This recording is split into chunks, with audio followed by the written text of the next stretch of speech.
अखंड मंथन के सभी दर्शकों को नमस्कार। मैं हूं शेखर त्रिपाठी और आप देख रहे हैं हमारा YouTube चैनल अखंड मंथन। भविष्य के समाचार में चलिए आज हम आपको दिखाते हैं आने वाले समय के गर्भ में क्या छुपा हुआ है। जी हां, जब विश्वास और भय आमने सामने होंगे तो ये वही कालखंड होगा जब ग्रहों की चाल केवल धरती या सत्ता को नहीं बल्कि मानव मन, समाज और उसकी वैज्ञानिक चेतना को भी प्रभावित करने जा रही है। जी हां, जब शनि पूर्वा भाद्रपद नक्षत्र में आता है तो भीतर की गहराई, छिपे विचार और आस्था के उलटफेर जो है वो देखने को मिलते हैं और इस दौरान दुनिया एक अदृश्य मानसिक भूकंप से गुजरती है। लोगों के विचार, विश्वास और व्यवहार अप्रत्याशित रूप से बदल जाते हैं।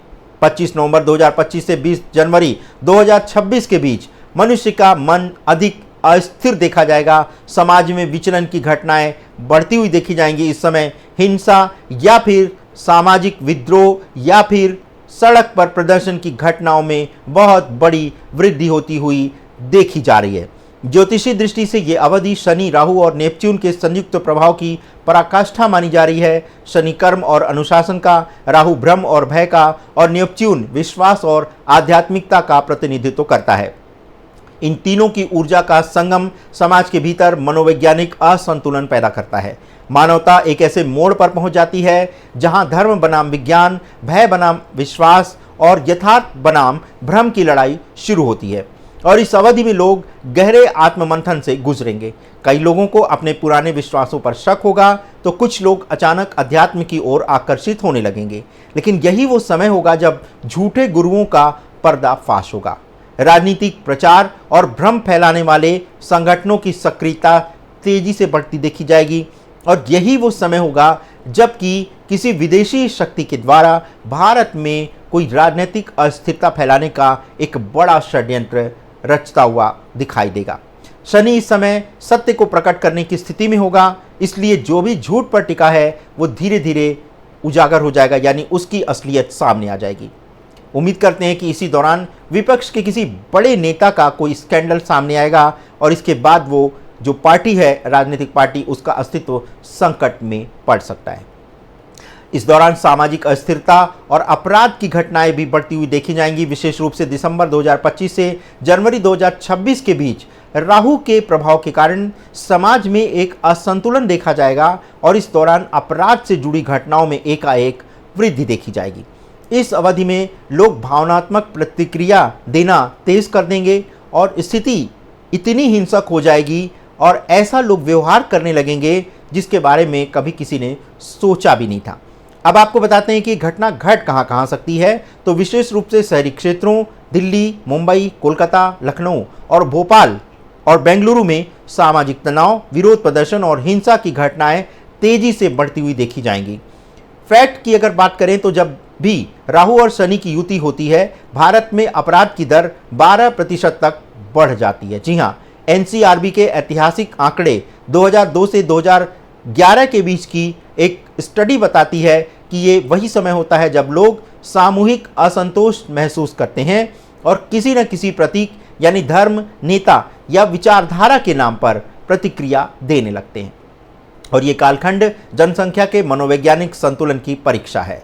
फ्रंटियर्स इन न्यूरोसाइंस 2023 के एक अध्ययन के अनुसार सौर और ग्रहों की गतिविधियों के चरम समय में मेलाटोनिन और सेरोटोनिन स्तरों में असामान्य उतार चढ़ाव देखा गया है, जिसका सीधा प्रभाव नींद, हमारे डिसीजन मेकिंग पावर और मानसिक शांति पर पड़ता है। इसीलिए दिसंबर से जनवरी के बीच लोगों में अधिक तनाव, अनिद्रा और चिंता और अन्य मानसिक विकार की बीमारी बढ़ती हुई देखी जाती है।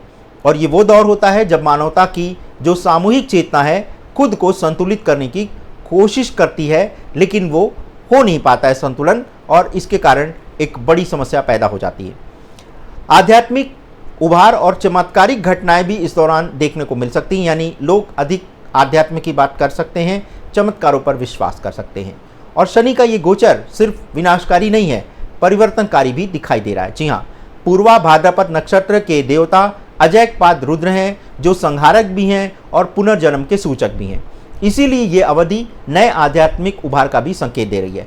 कुछ स्थानों पर अचानक ऐसी घटनाएं घट सकती हैं जो सामान्य विज्ञान की पकड़ से बाहर कही जाएंगी, जैसे कि कोई चमत्कारिक उपचार, कोई रहस्यमयी प्रकाश दिखेगा या धार्मिक अनुभव की कोई ऐसी रिपोर्ट सामने आएगी, कोई ऐसा चमत्कार सामने आएगा जो कि उस समय के समाचार पत्रों की सुर्खियां बन जाएगा।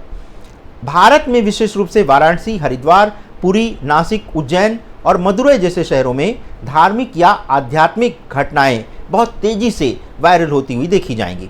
इनमें से कुछ वास्तविक आत्मिक जागरण की घटनाएं होंगी और कुछ मात्र भीड़ की शक्ल में सामने आएंगी। यानी कि कुछ जगहों पर इतनी ज़्यादा भीड़ हो जाएगी और उसी भीड़ को लोग चमत्कार से जोड़ करके देखने लगेंगे।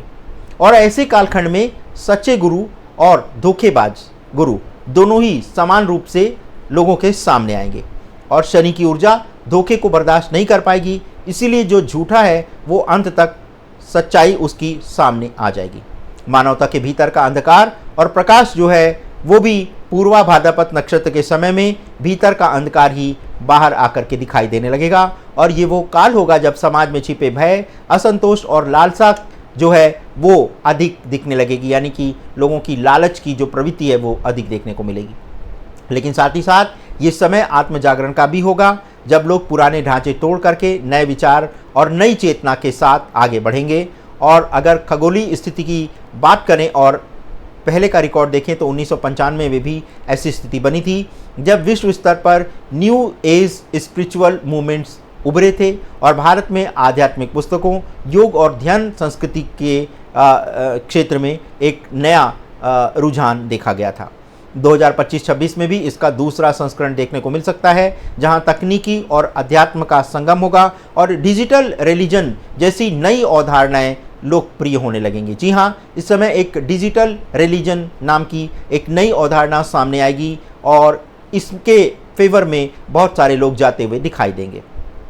अगर संभावित सामाजिक परिदृश्य की बात करें, घटनाओं की बात करें, तो दिसंबर 2025 के पूरे महीने में सोशल मीडिया पर धार्मिक या वैचारिक संघर्षों की घटनाएं बढ़ती हुई देखने को मिलेंगी। यानी कि ट्रोल करने की घटनाएं समय किसी भी मुद्दे पर ज़्यादा देखी जाएंगी। जनवरी 2026 के पूरे महीने में स्वास्थ्य, मानसिक स्वास्थ्य और आत्मखोज से जुड़े आंदोलन बढ़ते हुए देखे जाएंगे। दिसंबर जनवरी के बीच भारत में वैश्विक स्तर पर न्यू कॉन्शियसनेस की चर्चाएं तेज हो जाएंगी और इस दौरान युवा वर्ग नई जीवन शैली और सोच की दिशा में आगे बढ़ने लगेगा। इसी के साथ ही साथ इस दौरान जब लोग नई सोच की ओर आकर्षित होंगे, तभी समाज में अपराध, आत्महत्या और जन भावनाओं में एक असंतुलन देखा जाएगा और यही अस्थिरता एक नए संतुलन की नींव भी बनेगी। तो कुल मिलाकर के कहा जा सकता है कि ये काल किसी भय का नहीं बल्कि ब्रह्मांडीय शुद्धिकरण का है। शनि जब लौटता है तो केवल दंड देने नहीं आता, वह संतुलन बहाल करने आता है। जो समाज अपने भीतर के भय को स्वीकार कर लेता है वही अगला युग बनाने के लिए योग्य होता है। 20 जनवरी 2026 के बाद जब शनि इस नक्षत्र से आगे बढ़ेगा तो दुनिया एक नई मानसिकता के साथ जागेगी, जहां भय कम होगा और आत्मबोध बढ़ेगा। लेकिन तब तक दिसंबर और जनवरी वो महीने होंगे जब हर इंसान को सावधान रहना होगा।